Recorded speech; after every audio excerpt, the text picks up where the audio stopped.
You can actually inject it anywhere, and the major areas that you need to be avoiding are the tear troughs and also the lips. So as you see, we've injected a number of areas. It can also be injected, not in this patient, but it can definitely be injected in the nose. The techniques that are usually used in the nose, we probably might show it, this a little bit more on the advanced side.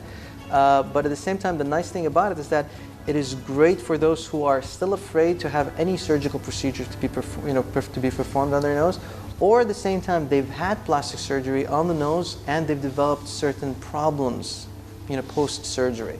For example, certain defects and so forth that can also be corrected using the calcium hydroxylapatite. But that's something else. We're not going to be doing that today. Okay. Now, in terms of Roberta here, however, we're going to be injecting a little bit of the nasolabial folds. Anytime you inject the nasolabial folds, you have to also tackle the marionette line. So this areas over here they also need to be injected, and we're going to be doing that. Plus, at the same time, she has a very, very minimal pre-jowl defect going on here and over here. We're going to kind of sculpt it a little bit, make it even sharper. Now, she's had this done before, and she's had it done before using calcium hydroxylapatite, and we're going to be doing the exact same thing with her today, which kind of touch it up a little bit more. And once you touch it up, it'll provide her with great, great cosmetic effect. Okay, so we're going to do the nasolabial folds now first. All right. So the nasolabial folds, one of the approaches is that you can start off from the nose itself, right, where the crease is, the triangle over here, the soft triangle, or you can actually inject from the lower going up. It all depends on different techniques. Personally, I go both ways, but if you have the filler material with lidocaine, you want to start from the bottom, because what happens once you inject, this is the retrograde injection. I'm injecting as I'm coming out. And then you stop. So once you move up a little bit, this area has become anesthetized by the effect of the lidocaine. And then you inject over here. So this one is should be slightly less painful. Mm-hmm.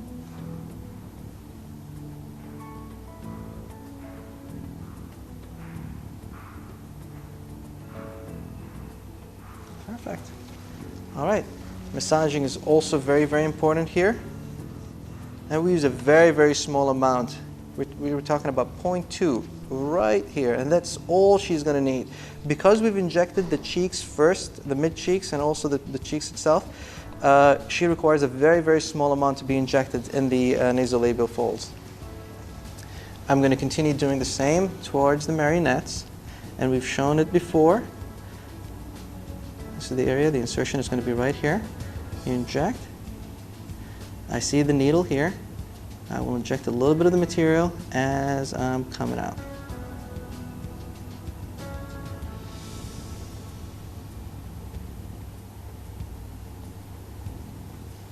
And we've injected just around 0.1 of the material.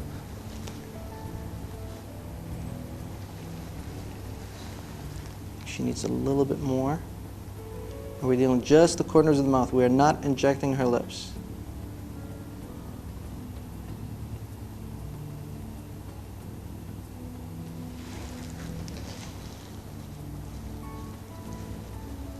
There we go.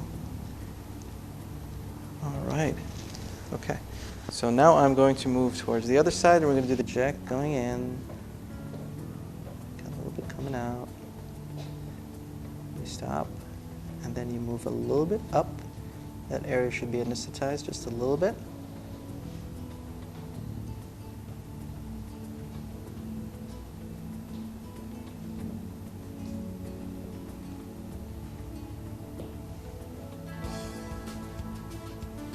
I think that's the last of it.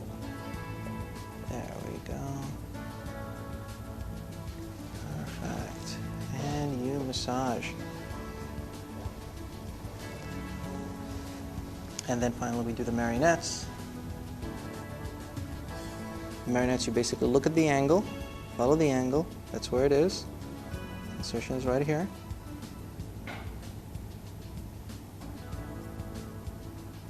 Feel the needle.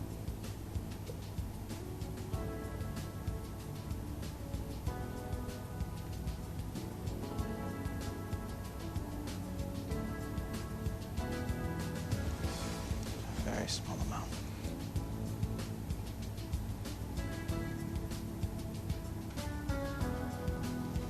Fantastic. All right.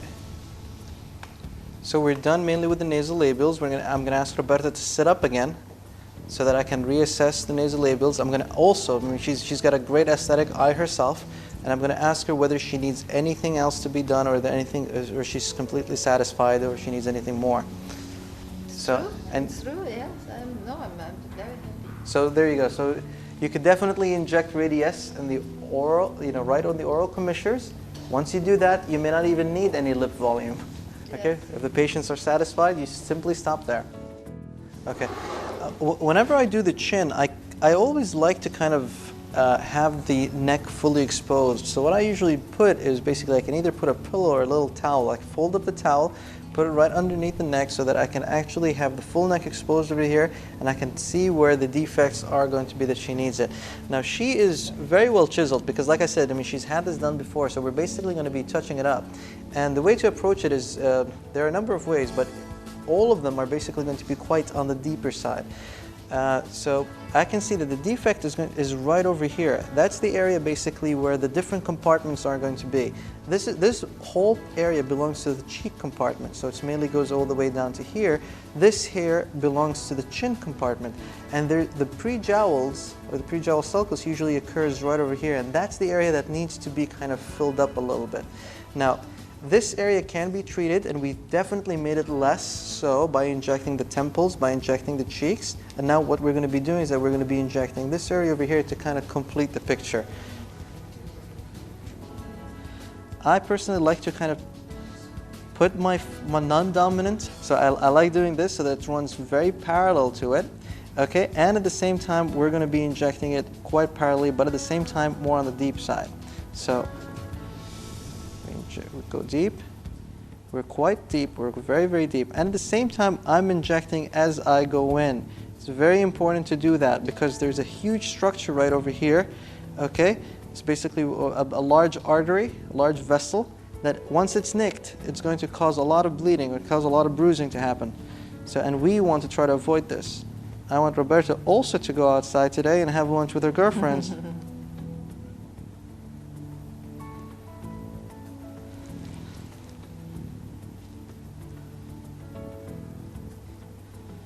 So we've injected about 0.4, mainly on the side over here.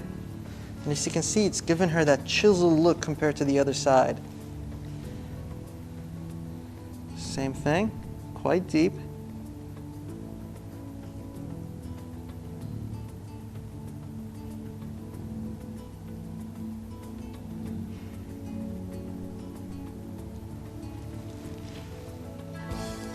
And always, always, massage is going to be key in this section over here.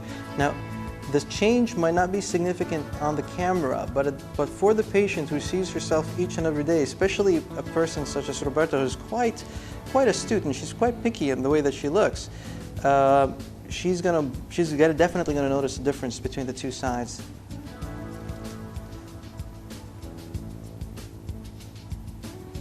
You want to be very careful not to inject too much material. You don't want to have too much of a chiseled look in a woman because women basically have softer features than men.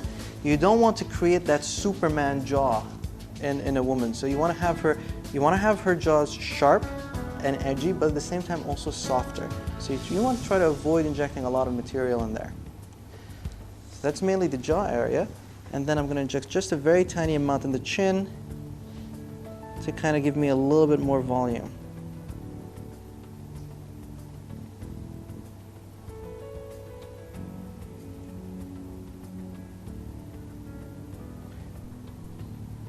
With the chin, I like using the cross-hatch technique, so I've injected parallel lines, cross-hatching, and cross-hatching gives us much more volume, and it's mainly used in the cheek area and also used in the chin area.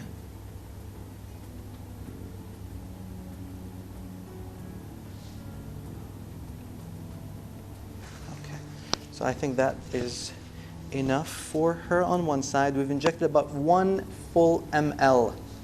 Okay, so that's 1 cc mainly injected on the right side.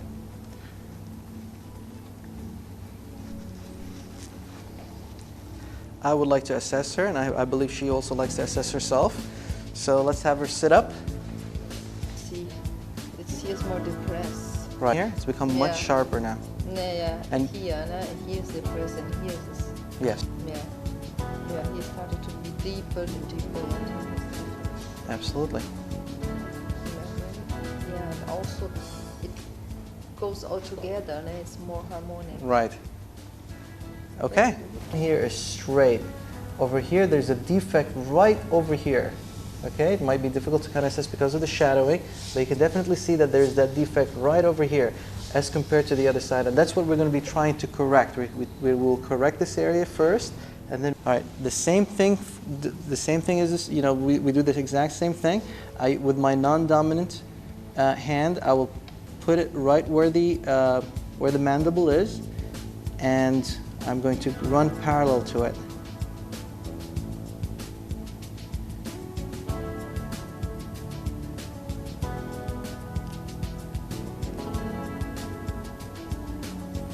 We're quite deep. I don't want the material to go much deeper towards the neck area, so we're going to try to be as much towards that side as possible.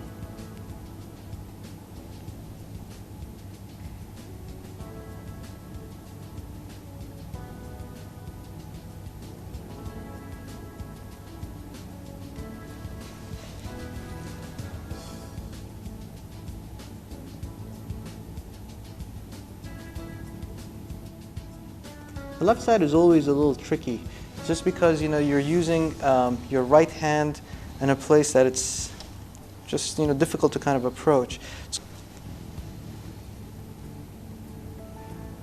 Now, always you have to tell your patients that this area, because it moves quite a lot, the mandible moves quite a lot when it comes to talking, at the same time when it comes to eating. So because of the mechanical forces that happen in that area, the chances of bruising is a little bit greater, for example, than the chances of bruising on the cheeks. It's just because of the high mobility in that area. Of course, the bruising is less because of the epinephrine that's injected.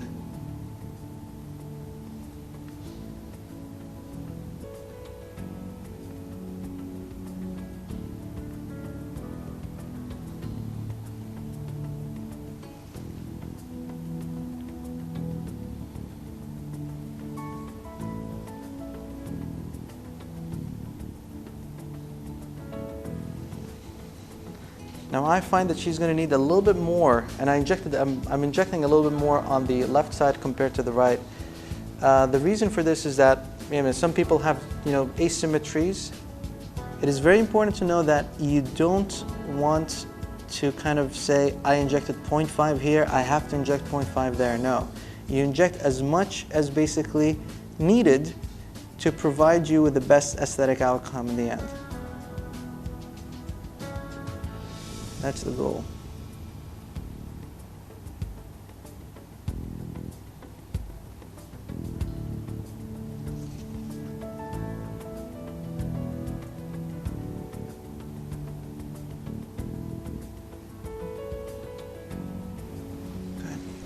Basically, I've injected about 1.2 mLs on the left compared to the 1 ml on the right. So there was slightly more. The nice thing about this the material itself, is that, you know, there are certain patients who come to you who say that they want a dimple, you know, right in the mid-chin here, and you can definitely do that with the Radiesse. You put a little bolus here and a little bolus there, and it creates that dimple. So it creates that little dimpling effect. So that can definitely be achieved. However, Roberta wants to be natural. Natural.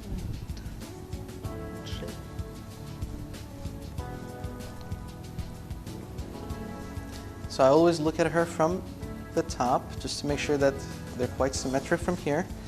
And at the same time, I look at her from the bottom. She's very symmetric over there. Now I've noticed that there are certain small areas of the injections that they might be bruising. You know, you can definitely put a little bit of ice there. That'll help with the bruising just a little bit. I usually like to use ice with me. but you know, for this DVD, we're not using it. But definitely, you can definitely have ice with you in clinic. It takes a little bit of the pain.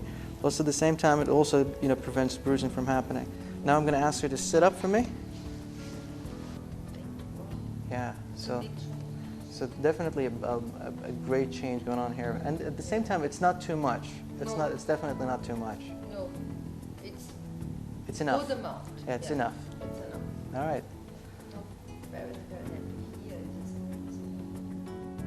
All right, well.